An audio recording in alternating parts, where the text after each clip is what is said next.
And here we are at the kitchen table on freethinkradio.com.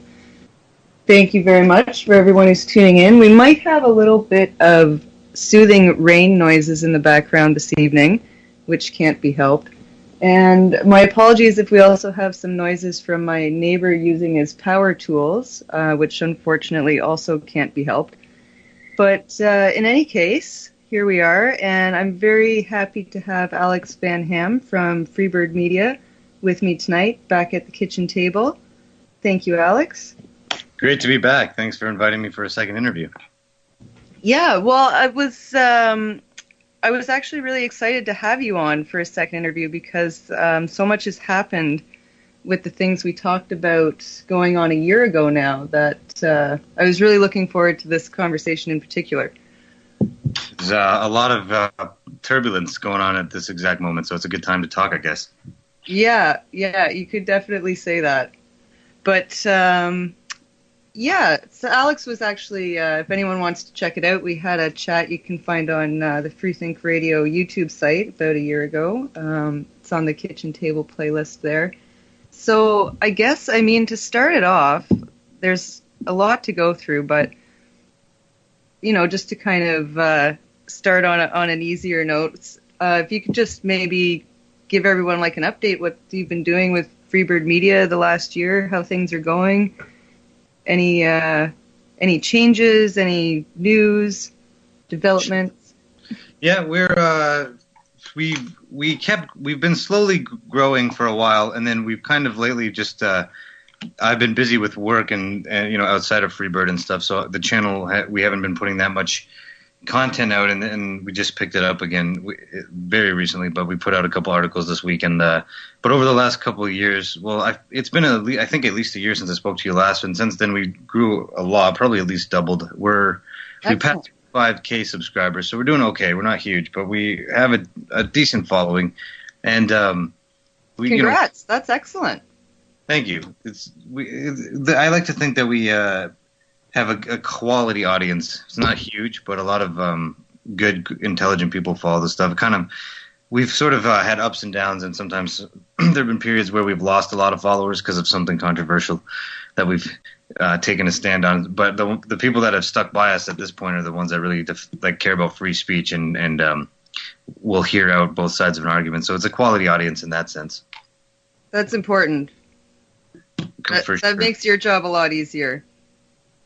100%. And somehow I've been live streaming a lot, and we've been talking about free speech issues and talking, especially, in these days, and the controversial stuff is usually right wing stuff and identitarian stuff. And so we talked to a lot of controversial people, and I've had conversations with Richard Spencer and Cultured Thug and Faith Goldie and a lot of these people that got deplatformed recently.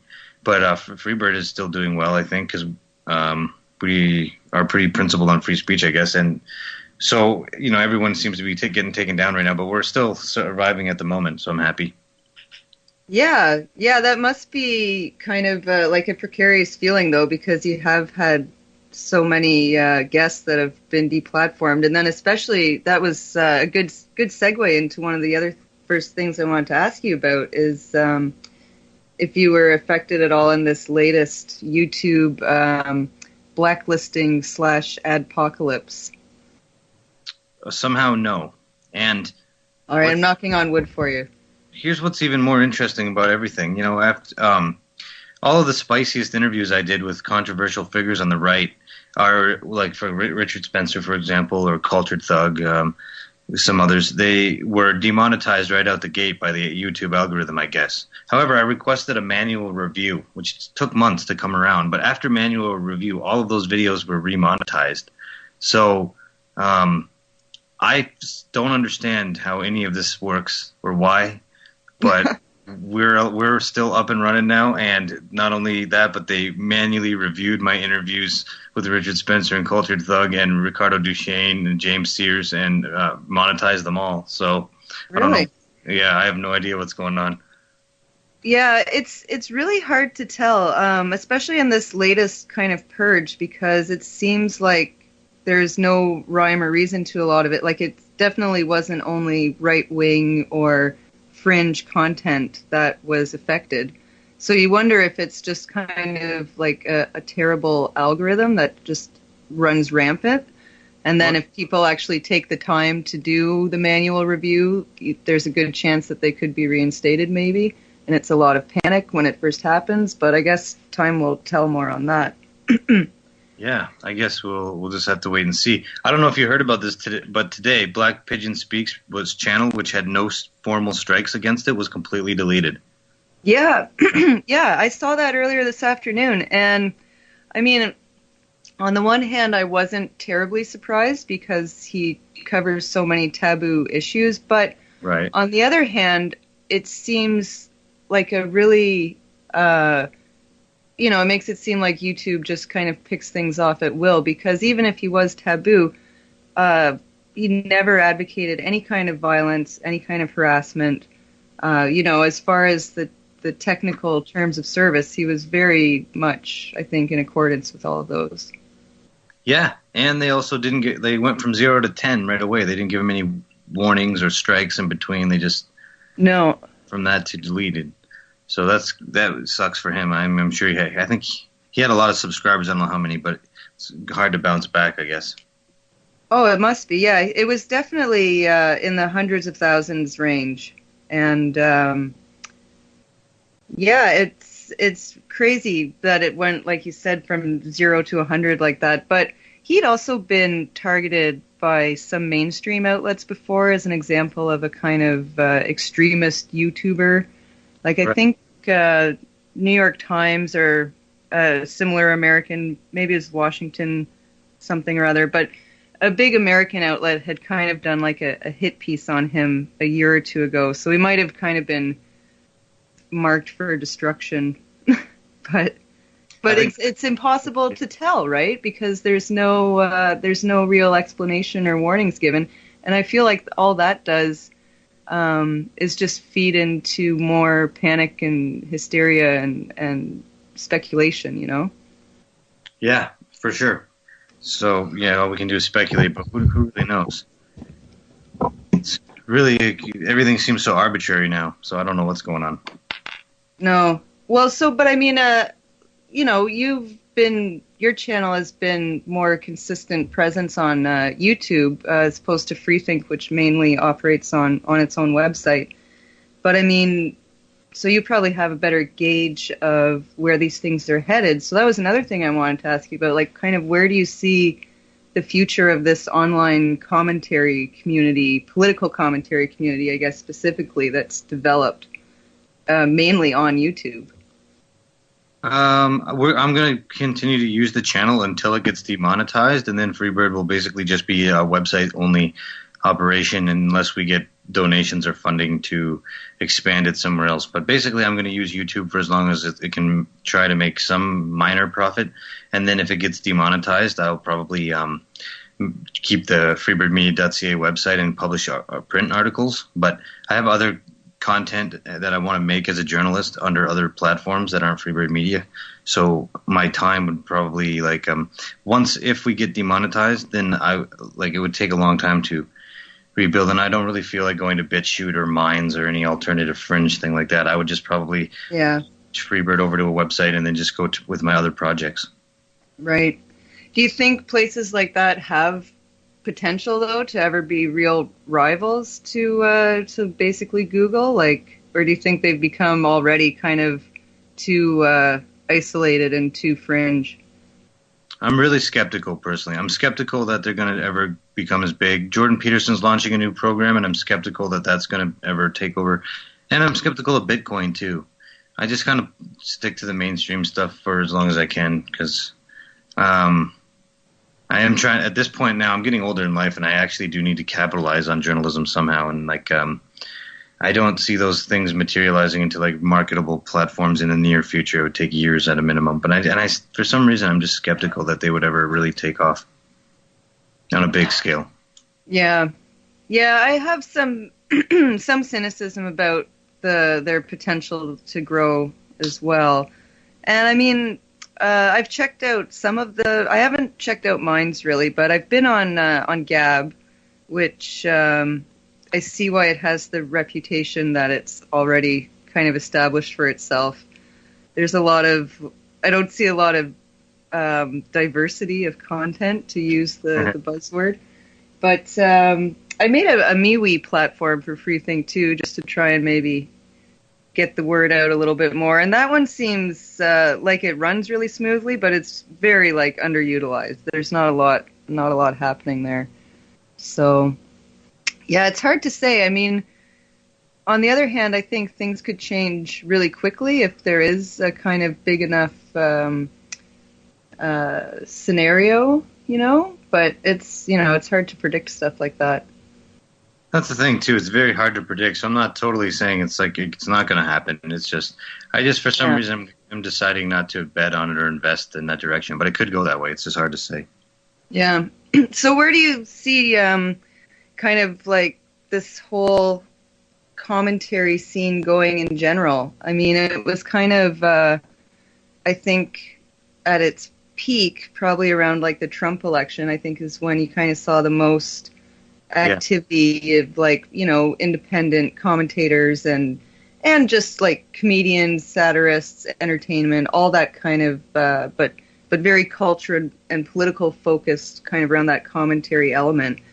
And with the changes in platforms and also kind of changes in what's happening, like, do you see that kind of drifting away as a fad, or do you think it will sustain itself?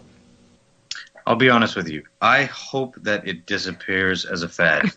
And this is ironic because I'm still doing it on the Freebird channel, kind of, because we're monetized. I'm trying to make a little bit of content and profit off it. But basically what I've learned in the last 2 years of being in like a YouTube commentator is that, like, for the vast majority of people that do it, they're basically losers, for lack of a better word, and they're finding a social hierarchy online that they can't get in real life in some way. And there's a lot of toxicity, a huge amount of toxicity. Yeah. And so when I thought about that and really reflected on it, I started to think, like, what are the odds that, like, everyone I know that does this is like a shitty person? Like, what are the odds that I'm not a shitty person, or that people are going to assume that I'm not a shitty person because because I am from my point of view, I'm an actual anomaly. But talking about the big, and this is also why my success is always kind of small, because I'm not I don't like sensationalism. I never wanted to get into like making a tabloid or marketing and like online feuds with other people where you just insult each other, stuff like that. Flame wars and fucking, well, what did it fucking stupid Warski call his stream for a while? Yeah, that's exactly what I'm talking about. I forget the name, but yeah, that's exactly what I'm talking about. And then I'm talking about his partner there, JF Garrity, for example, who has the public space. That's fairly successful, but like that guy to me is very gross, just a gross, immoral, and I can throw out a bunch of other names, but they're all, everyone, especially when it comes to like the right wing commentators, they all have character flaws. But more than that, I think I've been humbled in my own. Like I think I'm turning 33 this summer, and I'm fairly, I spend a lot of time like self-educating, and I've had formal education. So I think I've developed a fairly decent intellect. But most people that are on YouTube giving commentary, like why would anyone care what they have to say? Because they don't have they don't have enough of an intellect to really say anything of value. It's like some of it can be reflection from an everyman point of view, but like there's so many people that just don't know what they're talking about. They're out there like with all this confidence, like talking about one political fad after the other, and they're just mostly subpar intelligence and stuff. And I'm like, why is anyone taking this seriously? And also on a second note, like I'm not sure if you saw this either, but Milo put out an article a couple of days ago, like basically destroying Lauren Southern and her writing team. Yeah, I did. I read that whole thing, as lengthy as it was, and it was pretty damning. Right? So all these, there's so many, like I don't trust anybody on the right or any of these media personalities or anything like that. I don't even like them anymore. They creep me out, all of them. And the people put money, throw money at them, and the way that young women develop this huge audience of young men who for some reason like become stupid around these women. I don't understand it at all. I mean, I'm older, so I'm not like 20, but like Lauren Southern, like why would people want to be throwing money at her? I don't understand. I'm glad she's retired. I don't like that kind of journalism anyway. So good riddance as far as I'm concerned. And I don't understand how those two guys that she was working with, Colin Roberts and the other guy, they already tried to extort money from Ezra Levant like a year ago, and that was a big clusterfuck. So why were they still a thing? Why were people still working with them? I don't understand. Exactly. That's a huge question. And it was kind of the elephant in the room of Milo's article was like, well, if Tommy Robinson continued working with the Rebel and Ezra Levant, and they had already had this big falling out with Kalen and his partner where they accused them of extortion and all these other things, why, yeah, I mean, it does, there's a big gap there. And I think there's obviously things that Milo held back from that article, like even with the audio recording that he included in it, you could kind of tell it wasn't the full audio recording, obviously, but it also, I thought, sounded like it had been clipped at one point, or, like cut, so... It's possible. I think they're all so dirty that's the whole point, that you can't trust any of them, and the whole scene is just, toxic. Yeah, it's absolutely become really toxic, I think, in a lot of ways, and not just in the sense of phonies, which there are, certainly no lack of, but also in the sense that it's devolved into to like just a shitty echo chamber, like just another shitty internet black hole, where people are using the same bad logic that, was all the craze to criticize the SJWs over. Like I had a recent interaction that was really discouraging where I was online, I won't say like in what group or forum or anything, but and brought up, I don't know, you're probably familiar with Michael Malice. He's like an author, commentator in the States. Anyway, he's just recently published a book called The New Right, about his kind of experience with this fringe, like, American political movement. And I brought that up in this kind of right-wing group, and someone's, like, immediate response was, well, he's a Jew, so I don't care. And it's, like, with no sense of the hypocrisy or, like, the double standard of, the same kind of claim being made against someone like them because they're a white male. Like some liberal saying, well, your opinion doesn't matter because you're a cis white male. They completely lack any self-awareness, the same as the SJWs. It is just a mirror image, right? And it's off-putting. It's really sad. And watching these yellow vesters out there clamoring around with like pizza boxes that they wrote like Trudeau is a communist on, I'm just like, oh my god, this is so sad. It's fucking clown world, really. It really is. So my own personal like views on things have pretty much evolved into that ride the tiger phase, where it's more about I've just processed and accepted emotionally like that we're in clown world now, and so it's more about how do you ride the tiger at this point. Like there's no conservative movement that's going to conserve any kind of like Western identity that I cared about, and I'm not like a far right person, any kind or a religious person or anything like that. So it's more just about adapting to this secular material world that we live in, I guess. That's extremely superficial. So really, because of my experience with Freebird Media, I looked around at the other commentators. I looked around at the type of individuals that were doing it, and I've been like, exposed to like so much toxicity from SJWs and people on the right from like on social media that I was like, I need to get off of social media for a while, and that's also why I've been break from. So then I've been boxing a lot and like working out and doing all this other stuff, and like the stronger you become individually, like literally a healthy body is a healthy mind, right? And the more physically fit you are and the stronger you are, the more you just need to compensate by peacocking online or living vicariously through some online world that's like, you might have 1 million followers online, but they're not your friends in real life. They don't matter the way real friends matter, right? It's not worth like substituting a real life for any kind of social media world. So if people took more time to sort of develop themselves personally, then they a lot of this toxic stuff wouldn't exist online in the first place, I guess. I agree. I think that's a huge point, and I've noticed that too. I got back into horseback riding over like the last quarter of a year or so, and it's true. You need to get out and like unplug and be more of a old-fashioned person. For sure.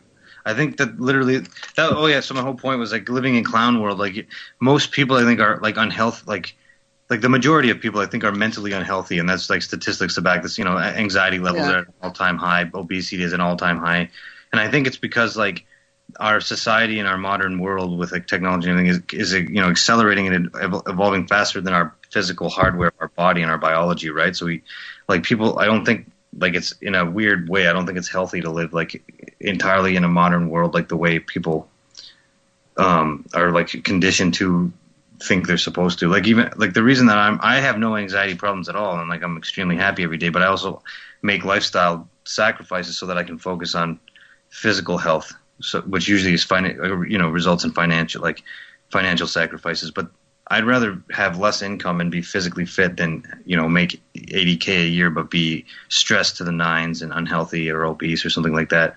And that's it's about like kind of rejecting the modern world is what my advice to a lot of people. In certain ways, like we live in like a hyper consumer society, and I'm getting into lately I've been learning more about Instagram culture and just observing people more, and like everything around us is so superficial that is, of course, everyone is starting to become mentally ill. So people need to focus on like the basics in a way. I'm not a traditionalist per se. I'm just saying like you should focus on yourself, your family, your close friend, inner circle. Yeah. Your physical health, for some reason, is like demonized these days. It's a tool of oppression, apparently. It's the patriarchy somehow. And masculinity is literally like, I don't want to sound sensational because everyone's always like trying to sensationalize their media content, but like in the DSM in the States, like I think traditional masculinity is now considered a mental illness.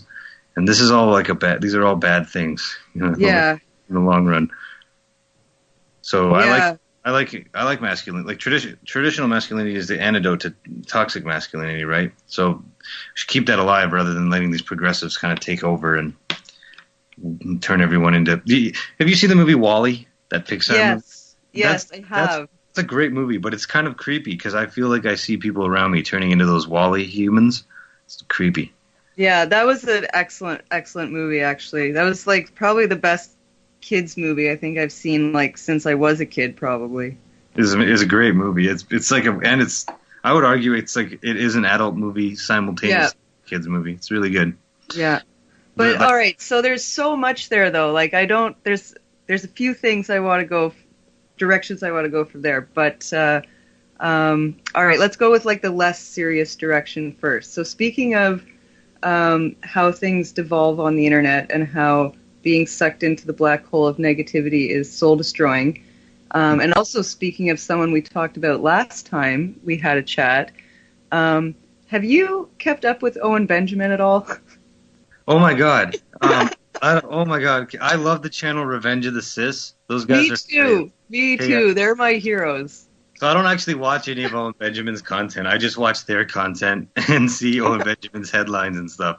I don't know, he seems like an unhinged egomaniac or something. I don't know Dude, I unsubbed from Owen on everything, I don't know, maybe half a year more ago, because I had kind of started watching him less and less as he got more kooky and more like just ranting incessantly about, specific conspiracy topics ad nauseum.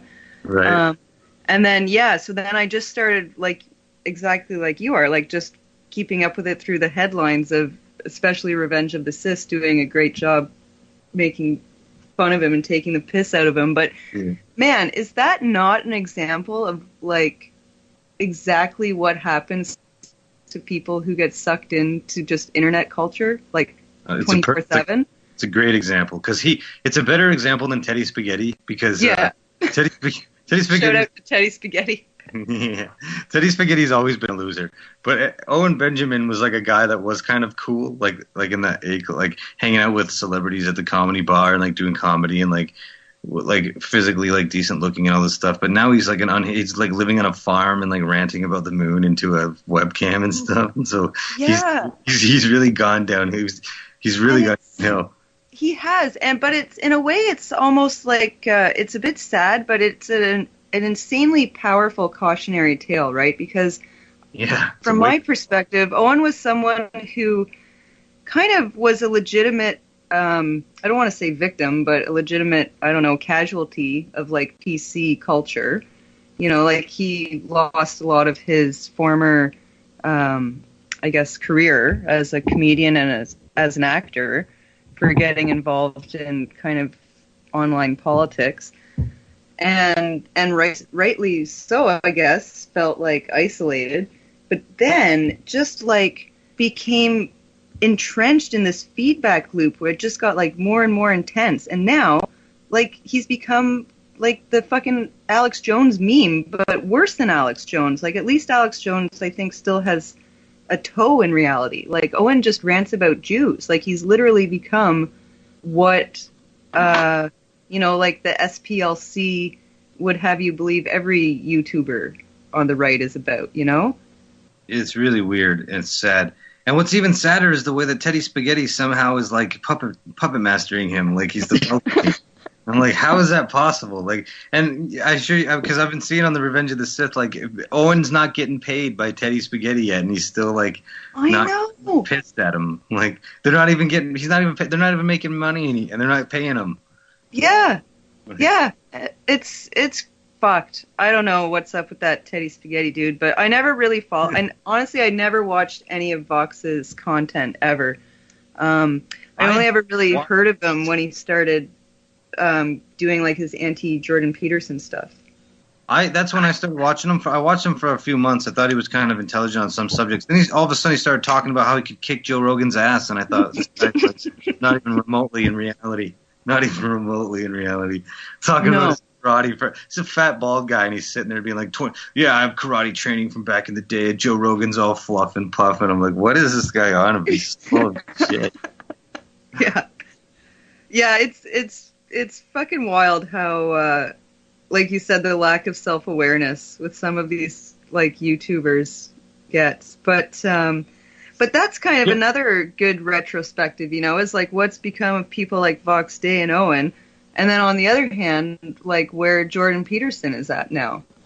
Yeah, very telling. Yeah, and I mean, I have my criticisms, I guess, and my faults that I can find with Peterson, but on the other hand, when you kind of like look back at how this whole culture war online commentary thing has played out, like I kind of feel like Peterson played his cards pretty well. Yeah, in hindsight, he was smart enough to do some things. Some things that I criticized him for were possibly good calls on his part. I probably underestimated how toxic everyone on the right was.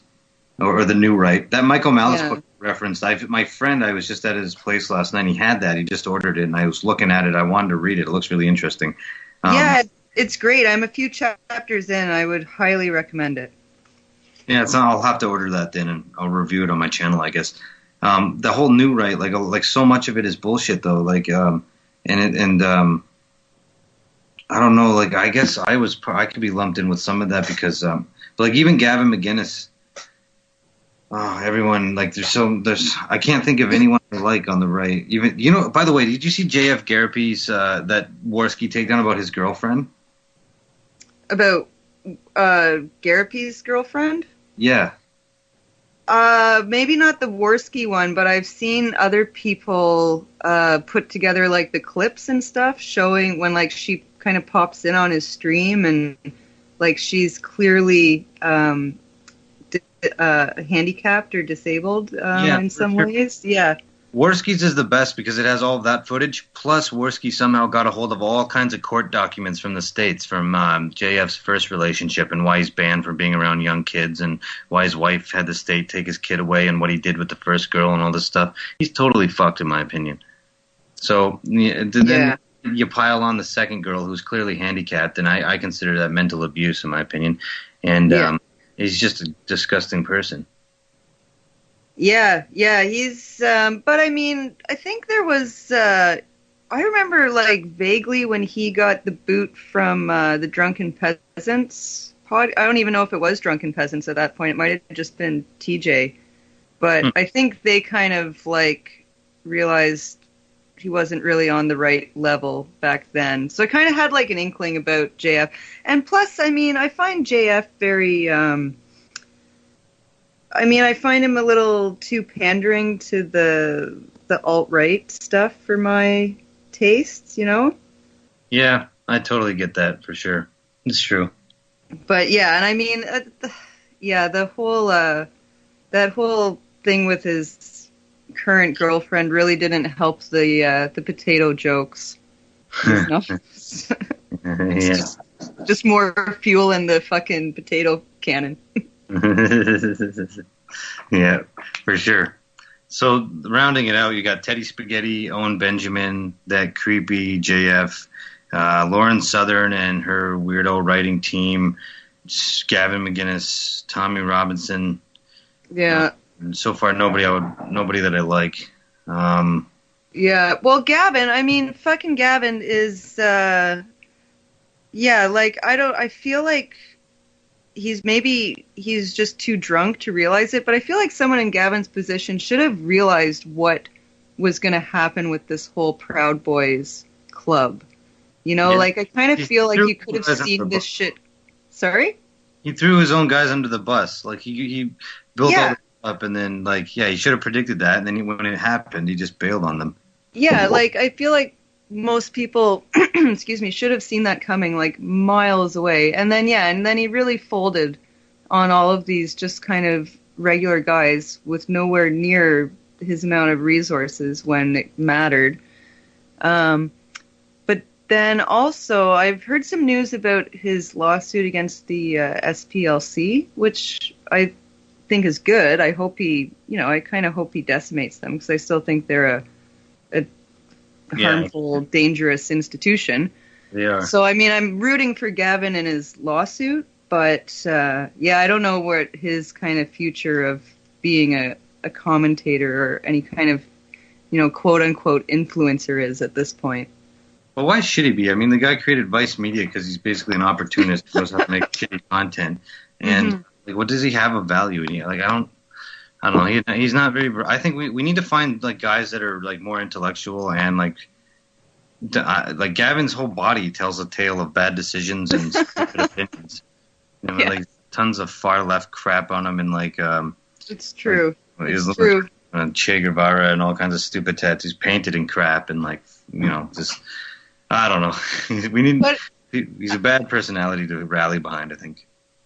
But that kind of leads back to the more serious question I had in mind for you is, so then what's the average Joe to do, right? I mean, you can say that all of this kind of culture war stuff has fallen apart thanks to a lot of phonies and a lot of, kind of subpar intelligence on a lot of factors, but that doesn't, I think, change the fact that there is increasing censorship.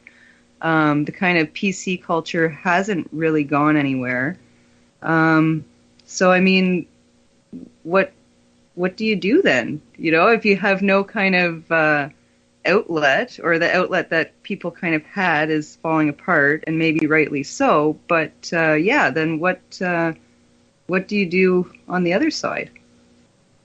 Facing all of these, I guess, what we call the left-wing problems. Yeah, that's the $64,000 question. I guess basically ride the tiger, in my opinion. So I'm trying to make more real friends in real life that so you socialize with people in real life so you can talk about stuff in person. Because a lot of stuff there's stuff that I think that I've proven that I'm not on principle afraid to talk about anything. But now at this point in time, I'm there are just things better left not talked about, unless because it brings conflict that's not necessarily going to help young people. So I'd be just avoid talking on the internet about certain things, talk in person with them. It's still important to keep certain topics I guess talked about, but more so in real life context. So you got to put effort into just looking for quality friends that you can that understand certain things. I have different groups of friends now, social groups, and some friends I know I can talk about certain topics with, and other groups I talk about stuff on the down low, certain things. So yeah, kind of got to do that. Also, my main advice for I can't give any good. I don't have, I haven't achieved anything in a financial business sense, so I couldn't really speak from that. But in a different way, what I would tell young guys in this culture now is it's every man for himself, and if everyone else gets weak, then it just makes you look better if you get strong. So I would tell every guy listening to this, go out and join a boxing gym if you're not already boxing, and just if you focus on your own fitness and your own physical health, it'll pay dividends in all the other areas, and it'll make your own market value go up as a person, which will synergize other stuff. So join a boxing gym and get in shape. read read at night, and then try to develop friendships with people where we can talk about stuff. Because history's like institutionally speaking, like there's a historical revisionism going on even in the universities. Like that's what the Ricardo Duchesne stuff taught me. So real history is being rewritten, but like we got to keep it alive in a personal, real life way. Like all of myself and all of my and some of my closest buddies, we all have like libraries of physical books, and we like talk about stuff when we go to the bar and have a beer and stuff, right? We got dialogue. Yeah, that's excellent. You got to keep those dialogues alive outside of the internet, basically. That's my answer. Yeah, and I think it's a great answer, and I think even though it seems counterintuitive in some ways, I think that actually you kind of affect more cultural and political change by not political avenues. You know? That is you know what I mean? Yeah, that's something I learned for sure. Yeah, I think that's something that's kind of become like more and more apparent to me as I've kept up with all of these goings on, is that people definitely need an outlet to vent and to have debate and opinion and all that kind of thing. So there's always going to be a place for that kind of discussion, but ultimately it's not what drives the society or the culture. Right. I've learned that, making cultural content and pop culture content is more effective and politically than forming a political party. Absolutely. And at the same time, I've learned that another way, probably equally as effective as how you vote, is just like everything is, not to get too zen on you, but everything really is connected, right? And so like your own personal, like Joe Rogan said this very bluntly, and it's true. Like there's a lot of wealth inequality in society, but there's also a lot of sexual market value inequality, which is the underlying thing I think that drives a lot of political behavior. But we don't, without the right lens or the right education, you don't really recognize that. But like there's so many people that are just like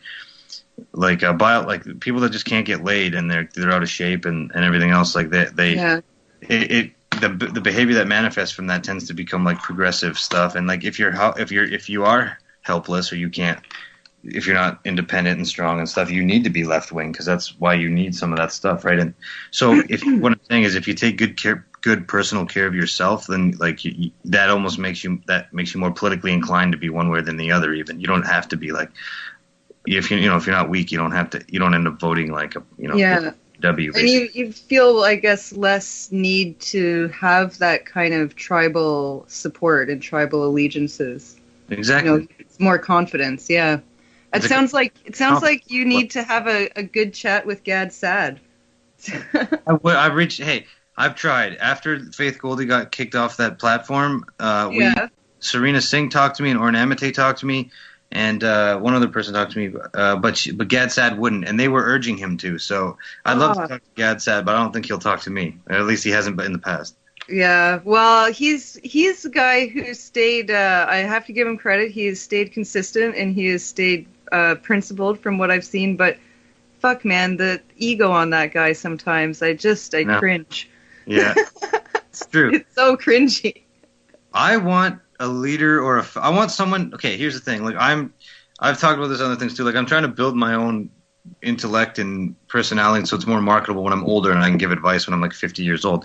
But I'm pretty sure that I'm on a good track. Like, but I want someone who's physically fit to be like talking about like how to be a man. You know what I mean? Like Gad Sad is just like tiny little fat guy, and he's always talking about soccer, and it's like everyone's clearly peacocking because they're not. Yeah. And like posting I want pictures of himself from 40 years ago. Right? Exactly. So I want a goddamn like Jocko Wilcox, but not quite that hardcore type of guy to become like the leader of some movement. That'd be nice. Yeah. Well, speaking of which, what do you see October looking like here in Canada with our federal election, like in the online world, and then also kind of how do you see it playing out in the real life? I have no idea what to expect, but I feel like I spent like 3 years developing this platform in anticipation of the traffic that I could get during this election cycle. So I do hope in a sense it gets really heated, but I have no idea how to predict like what's going to happen or what the censorship will be like either. So I'm as equally excited to find out as you, I guess, because I couldn't even like to speculate. I don't know. The social media is cracking down on everything. So like, yeah. it won't be like 2016 with the Trump election because the same channels aren't even dissipating the same information. The zeitgeist's a bit different. Yeah. So I am really at a loss for like what to say. I don't know. I guess we find out together. Yeah, I guess we'll see. It's not that far off. I'm a little bit up in the air on how to predict it too. I mean, I don't think the outcome is going to be good for Trudeau, either online or in real life. I mean, even if he wins again, I'm sure it won't be with as strong a showing as last time around. But I mean, the amount of like scandal and then also just terribly embarrassing fumbles he's had in the last month. Even just today, I heard this clip of him stuttering for a minute trying to get out a sentence about water bottles. So, oh no, yeah, if you haven't heard it, you gotta listen to that. It's priceless. It's you know, and then someone on the radio station I was listening to was saying, well, obviously, you know, his team didn't prep him properly for that question. And it's like, well, shouldn't the guy be able to answer a question without a cue card in front of him or without, you know, a prepared answer?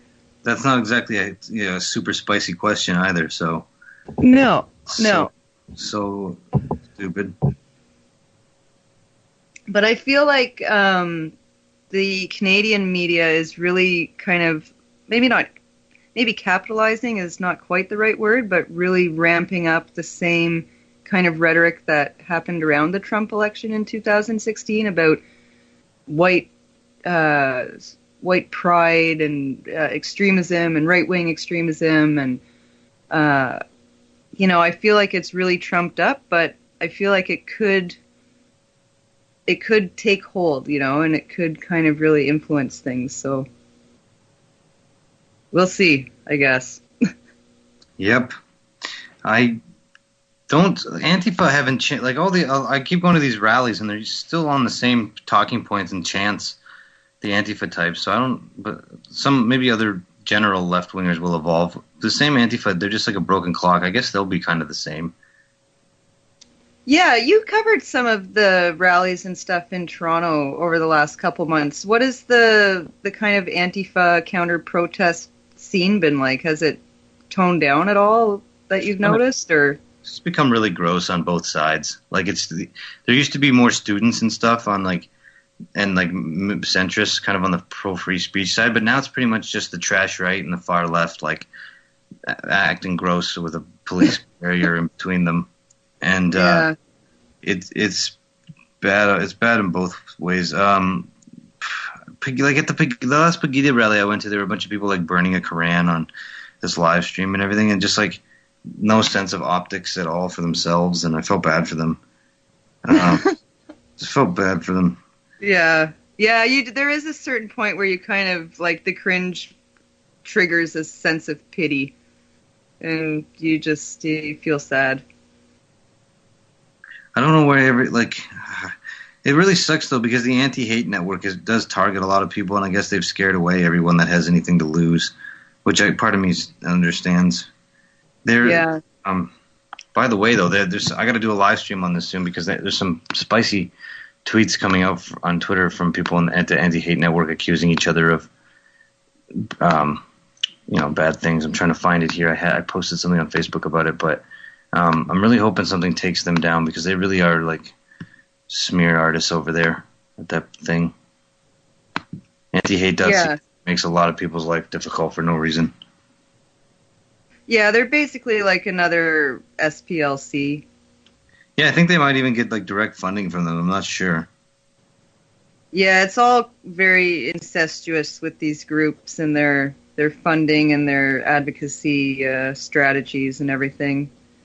Yep, absolutely. But and you mentioned the yellow vest thing too. Did you cover any of that here in Ottawa or? No, in Toronto and some in Hamilton, and like back in December, January, covering a bit more last Pegida rally. But it's basically a goofy movement here in Canada. I don't take it very seriously. I felt bad for a lot of the people involved in it. Some of them were genuinely like interested and stuff, but there's a lot of ignorance on both sides, and most of the yellow vest people have no idea what they're talking about really when you talk to them about stuff. and they seem to just be like. I get the impression that they could easily be on the left if a couple of simple. I think they probably all people that need welfare at the end of the day. So it's just not like it's not the same thing as it is in France. The Yellow Vest movement in Canada is kind of goofy. Yeah, Also, I never really understood how they thought they were modeling themselves after the France Yellow Vest movement, but they're not. It's goofy. Look, I read like Saul Alinsky's Rules for Radicals, and Saul Alinsky is a community organizer. He's not a communist, and he talks about that at length in the book. But anyway, the book is about it's a really great like.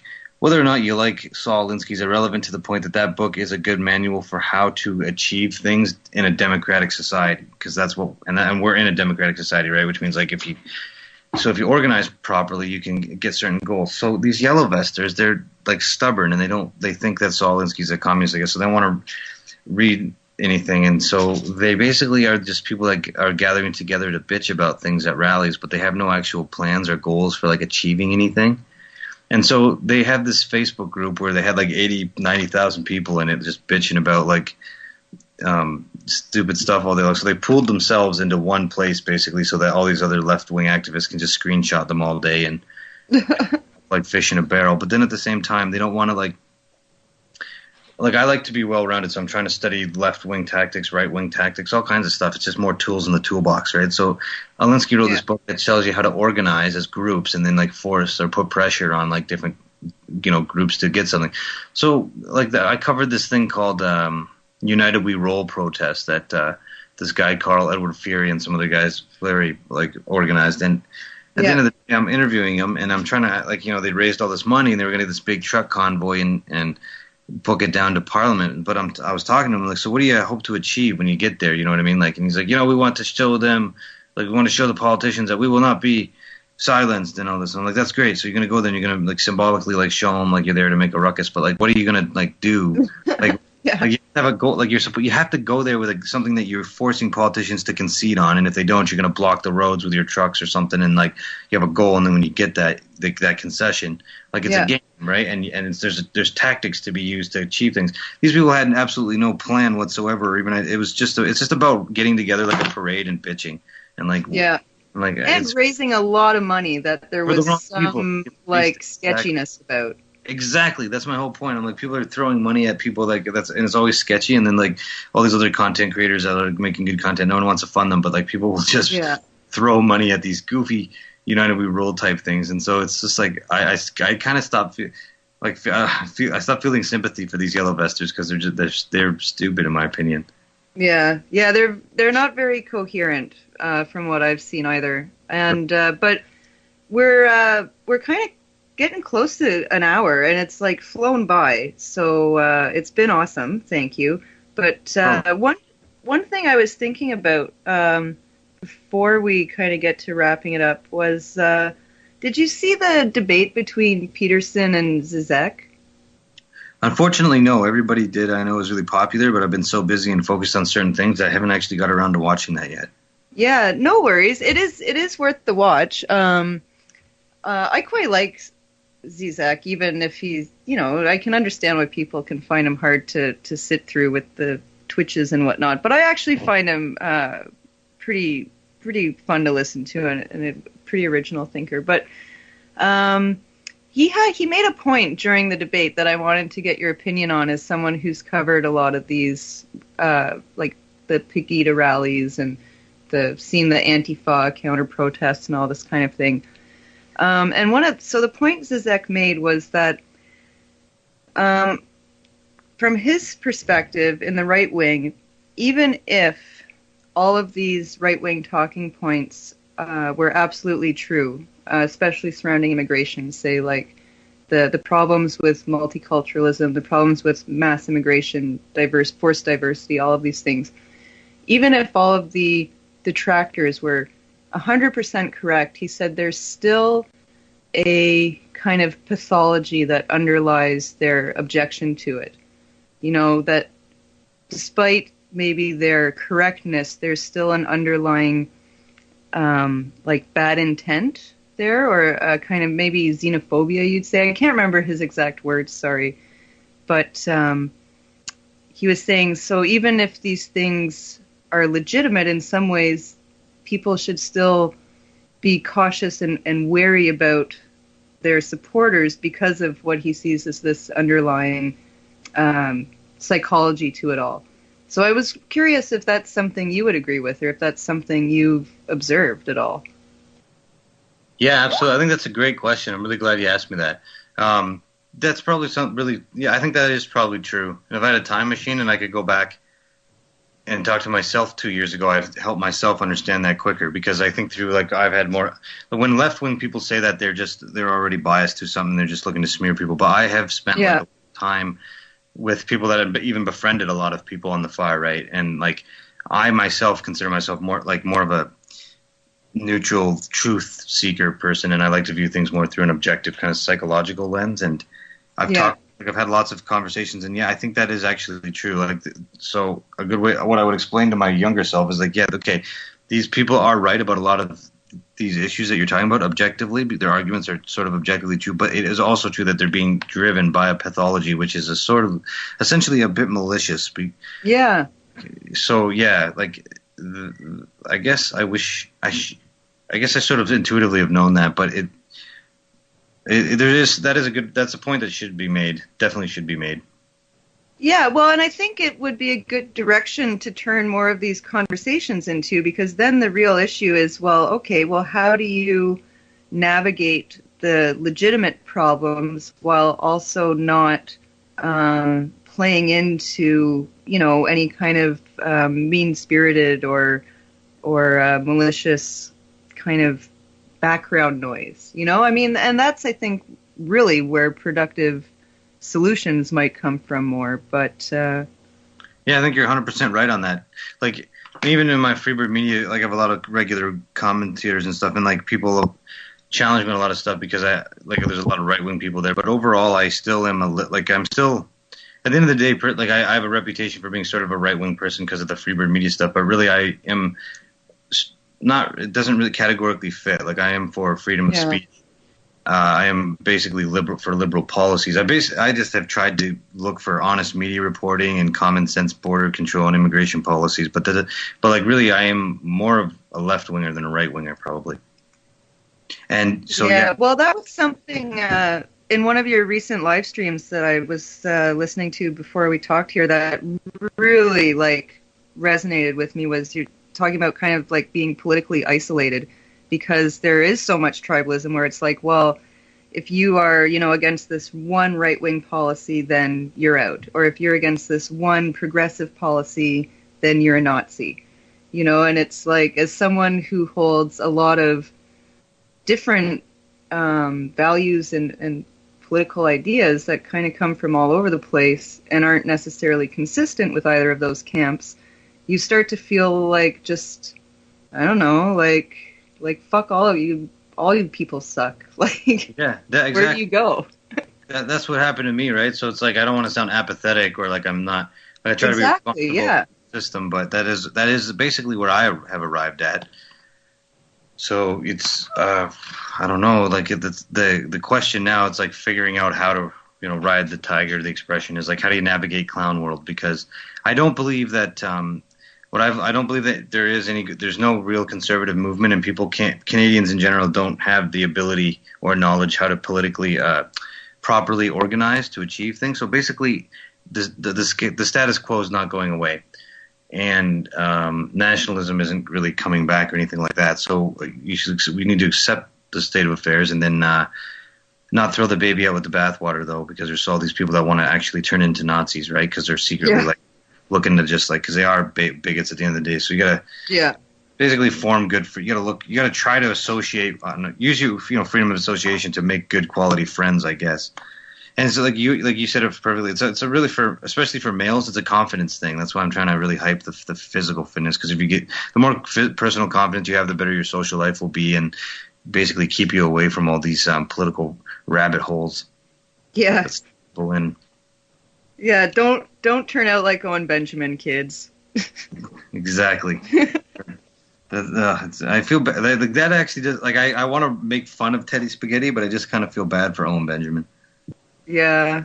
Well, I think there might be hope. I think, I've known in my personal life people who have, kind of fallen down the rabbit hole, but come back out on the other side again. So there's hope for Owen too. Yeah, no, that is absolutely true. Some of us come back out, some go in. Some never give up too much. But also, because here's the thing, I think Owen Benjamin is an authentic person. He's just kind of unhinged in the mind, right? Whereas I think Teddy Spaghetti is a straight up lying fraud. So some people have good intentions, and they'll naturally come out, and other people are just going to milk things because they're opportunists and liars. Yeah, that has definitely been played out in the wash, I think, if I have that saying correct. Yeah. Sorry. Vox Day and JF and all, they have made a lot of money in super chats. I don't know how much in total, but they've definitely made a lot of money, So as much as they know what they're doing. That's why I think they're dishonest, but they know how to make money, I guess. Yeah. Well, I guess maybe it's just that simple, adage or whatever, that money is the root of all evil, and as soon as people get it, they just, out the window goes all of your better motivations and guiding principles. But yeah, with some of these people, like JF maybe in particular, I would question whether they even had them in the first place. So yeah, exactly. I don't think you had anything to lose. Yeah. So, all right. Well, I've kept you on for about an hour now. So before I let you go, though, is there anything you want to plug or anything on the up and coming for Freebird? Just we are focusing more on the website. So we publish some cool articles. Like we put up an article yesterday with this guy who founded something called the Star Party of Canada, which is kind of like a semi-satirical, semi-serious party. And so it was really great to talk to you, and it's really refreshing because you and I seem to be on the same page and recognize a lot of the same stuff. And so we're sort of in a small club, I think, at this point. But it's great to talk about this stuff. So having like I said, I don't want to be like all these other sort of toxic type things. So we're trying to turn Freebird Media into more interesting kind of stories that don't involve a lot of the generic right talking points anymore. So if anyone listening to this interview that finds it interesting, just check out freebirdmedia.ca, and we're still going to put out YouTube videos on random stuff. So I just check out the YouTube channel and the website if you're interested, guys. Awesome. Yeah. I mean to get around to reading that interview with the Star Party there. I'm intrigued by them. Yeah, I've hung out with the founder a few times. He's a really interesting guy. And conceptually, they've got a lot of really great ideas that I could get behind. So I recommend it. Cool. Yeah, well, really, Freethinkradio kind of already went down that rabbit hole when we first started out. We had a lot of hosts that just exclusively was all truther stuff, and that kind of was why we shut it down right after a couple years. So, myself, I'm kind of more interested in, political, cultural side of things. So, Kitchen Table, a lot of the guests I've had on have been from that sphere, I guess. Even though, I had some other guests on last year too, like people who did other types of content. But, for this series, I think I'm going to try and get more of a gauge on, the people who do independent commentary stuff. But anyone who catches this, Freethinkradio has a whole bunch of different. It's not only this. Time for the Show, live Monday nights. That is a Subgenius quality podcast coming out of Florida, the Hypercube Laboratories. And Dr. Ellis and I do some live shows every Wednesday. Sometimes we do some YouTube live streams where we offer advice to the desperate people of Reddit. So, I do the political stuff, but we generally keep it, a little diverse, just to be extra Canadian about it. So anyway, everyone who's tuned in, thank you so much. And this will be up on the YouTubes, and check out Freebird Media on their website and their YouTube channel. And we will catch you next time, everybody. Thank you. Awesome. Thanks so much, guys. Awesome. Thanks, Alex.